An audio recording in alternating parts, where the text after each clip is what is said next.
Narcissism, a term derived from Greek mythology, has become a popular buzzword in today's psychological landscape. It refers to a personality trait characterized by an excessive sense of self-importance, an insatiable need for admiration, and a lack of empathy towards others.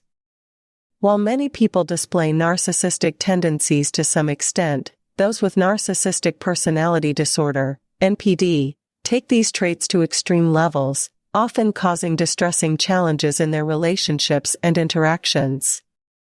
That's why they often engage in manipulative behaviors and exploit those around them to fulfill their own desires. They don't know how to establish a genuine, reciprocal connection with others.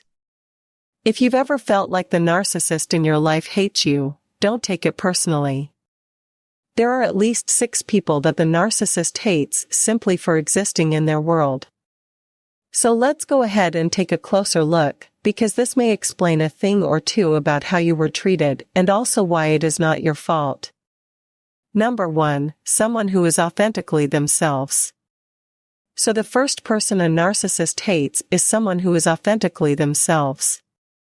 You may notice in those moments when you were the truest of you, that's when the narcissist's words will cut you down at your knees. And from someone who's been there, I can tell you, it makes you feel like there's something wrong with being you. So maybe they'll make fun of you in these moments, or maybe they'll have a harsh criticism of you.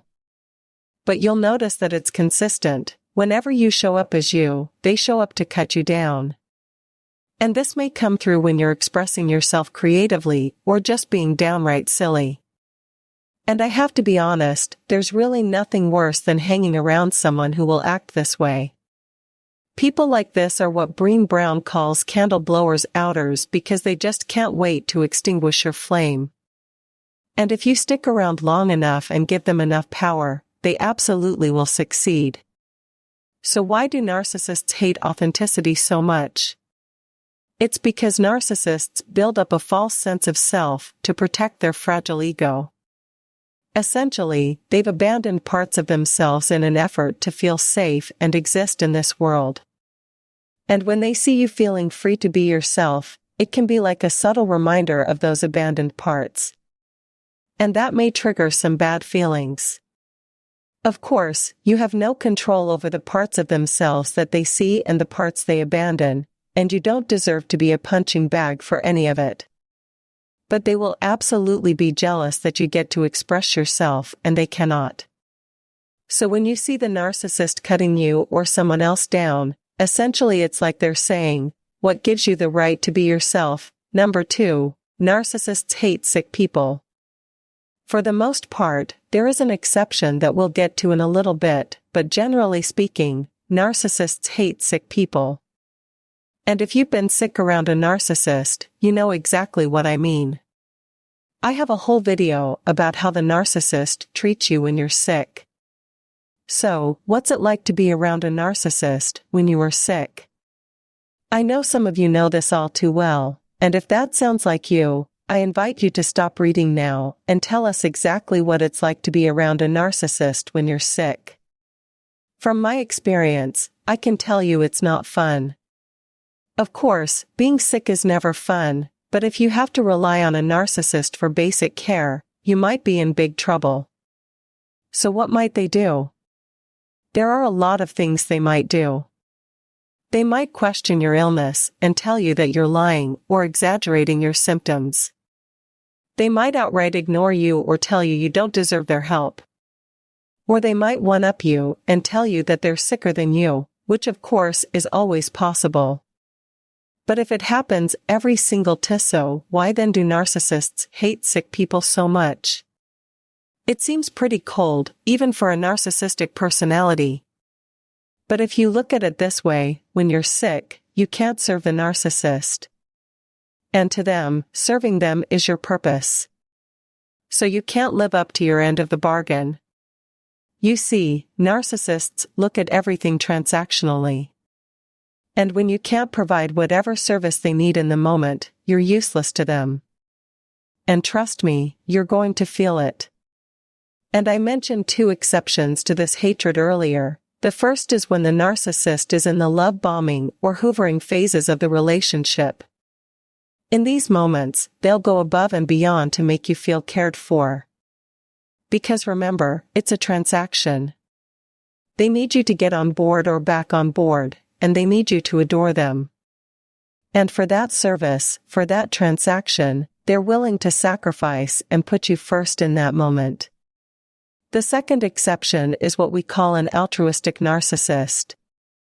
This is a narcissist who gets supply from helping others. And even though they may seem selfless, they have a hidden motive. They want to be seen as the savior. So by helping others, they are making themselves look better. And trust me, they will not hesitate to brag about these selfless acts. So this type of narcissist is definitely more difficult to spot and much better to have around when you're sick. But if you get the sense that they're using your pain to elevate themselves in some way, it's definitely a red flag. Me you're sick or wounded, it's probably not true. Number 3, narcissists hate happy people. If you've been around a narcissist, I know you've felt this. And there are tons of videos out there about how narcissists like to ruin things like birthdays and holidays. Part of the reason for this is because the narcissist isn't the center of attention in that moment.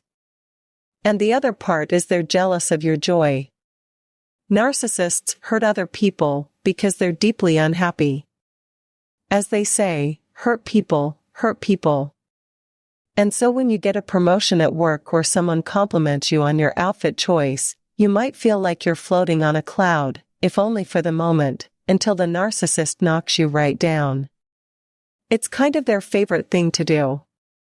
And this is when you're going to see venom and contempt come through when there's really no reason for it. And it's confusing, isn't it? Shouldn't someone who loves you be happy when you're happy?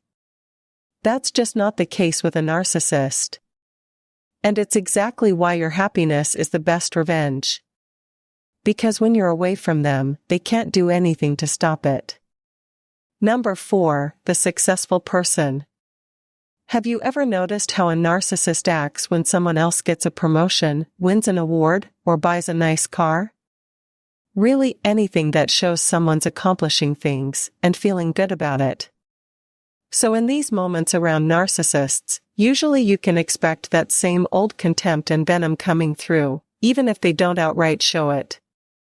It's written all over their face. If they do show it, you might encounter eye rolls, rude comments, or just an overall raincloud vibe. So the translation for all these behaviors and for the outright contempt is the narcissist is silently saying, "What about me?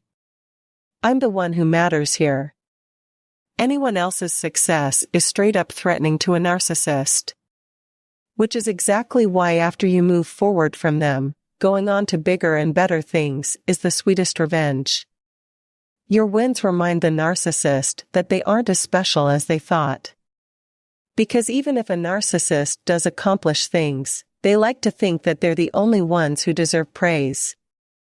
So this is another case where you will find the greatest success after you leave the narcissist in the rearview mirror. And it's also the best revenge.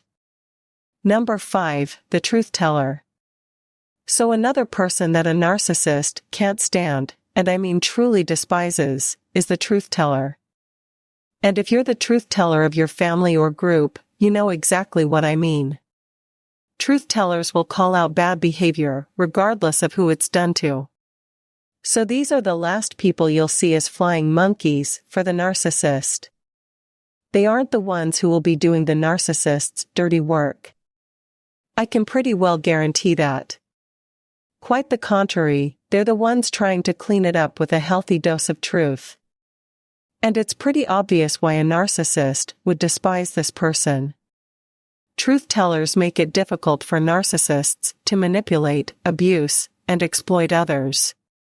So what does a narcissist do around a truth teller? They might avoid or alienate them. But this can sometimes be difficult to do, especially in family dynamics. So if they can't avoid or alienate, they'll do everything they can to discredit this person. Maybe they'll make fun of them, insult their intelligence, and maybe even claim that their motives are impure. This is exactly how the truth tellers so often become scapegoats in the black sheep, unfortunately. If you can relate to this and you feel like you're the truth teller, keep being you. But I would also strongly caution to let go of any expectations that people are going to change. People will only ever change when they're ready, and that's usually when the pain of staying in the same place is greater than the fear of change itself. So keep standing up for yourself, and also try to learn to love people for who they are and where they are, or to let them go, whichever seems like the healthier option for you. But expecting them to be something they're not probably isn't the healthiest option. Number 6, narcissists hate highly empathetic people. And if you ask a narcissist, they'll tell you that they hate empathetic people because they're weak. And they truly believe this. They believe that empathy is something to be exploited. But the two things, empathy and weakness, aren't the same. Here's where the narcissist might get a little bit confused.